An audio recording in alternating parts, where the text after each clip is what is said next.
Philosophers talk to our times. Back when I was a young man, I read an awful lot of Nietzsche. An awful lot. He didn't write an awful lot of books, but I read most of them, I think. And I was very deeply influenced, as all people brought up in the Foucault and Deleuzean school of philosophy absolutely have to be. And as I got older, I barely ever think with him. And that's because I've never found enough loose threads for me to pull at. Because you'll notice I pull by loose threads. I take an idea from a philosopher and I pull it elsewhere. And lots of people do that with Nietzsche too. Things like the will to power. But it never quite worked with me. It never floated my boat enough for me to do that, in spite of me admiring the philosophy. And yet, surely, Nietzsche provides you with one of the main tool sets to understand what is happening now. Why this move to a virtual world? Why this promise of virtual companions? And why are we faced with such an unpalatable choice of political alternatives? They're all part of the same problem, aren't they? You see, one of the things Nietzsche talks about, and talks about convincingly and well, is bad faith and resentment. Power, he says, can be bred by any class if they teach and convince everyone to somehow detest the world they're actually in. Now, Nietzsche understands this purely in terms of his own day. We're going to get barked at. Sorry about that.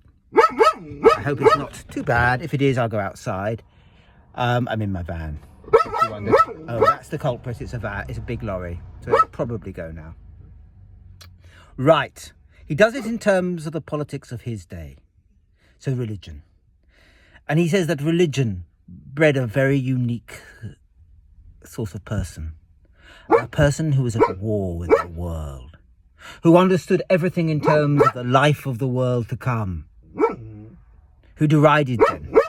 The actual world in which we live. In which dogs bark and things happen and we live and we die. And it was that. And everything that went with it. The quest for a soul that was somehow immortal and imperishable. A self that was somehow more powerful than creation itself. That warped all judgment. That corrupted all values.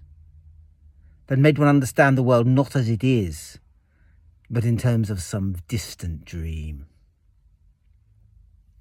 And it is in that dream that morality is fixed. It is in that dream we lose ourselves to the controls of others. And now is that not happening now? And yet, of course, the modern priests are the billionaires, the sellers of a virtual world. A world whose very premise is that somehow you can get little secret helpers to do all the jobs for you. You'll have seen the ads. Ads that make people rejoice in the fact that somebody else can write their emails while they go off and do the important business things. That it's making people then laugh and rejoice that they're going to lose their own jobs, of course, because that is what that means. Those boring emails were their job. So what is being sold in this virtual world is yet another reincarnation of the devaluing of the actual world we live in, and its replacement with something other, spiritual or virtual, I don't care what you want to call it. But beyond that, there is, of course, the fact that billionaires with their newfound Christianity, God, how Nietzschean, are men at war with the actual world, climate deniers, who would want to convince you that blue was black in order to hold their power, who really rage against us all of those actually who are alive and are living. But let me explain a bit more how that infects politics, because it matters. One of those things that is getting popularized now is this idea of the new right, and this is a modern form of fascism. Do what? Don't underestimate the power of what fascism and Nazism, for that matter, once were. This is something quite distinct. You see, in the old model, rich men bought it, of course they did, and they were bought into it. But there was at least an underpinning ideology. And I think its leaders actually believed in it for what it's worth. They believed in the great leader making great choices. They'd read their Plato and they knew it. And now, do you really think that Trump or Farage believes a pile of shit? Of course not. The only thing they believe in is their power. This is quite distinct. But more than that, where the old fascism wasn't a wholly owned commodity of the rich men bought into it. This one is wholly owned. And more interestingly, they also own the main opposition. All those parties that get called centrist.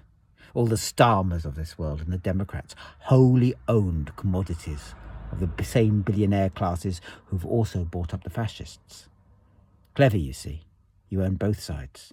And then, of course, you get terribly scared of the left wing. Of course you do. And you have to make them all look loony and extreme, in spite of the fact that most of their policies were the policies of the last 60 years.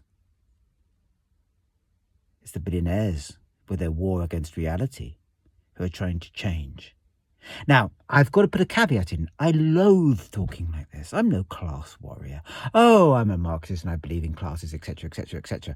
But I actually hate singularizing. Singularizing? Picking on a particular set in society, but I have no other way to understand it.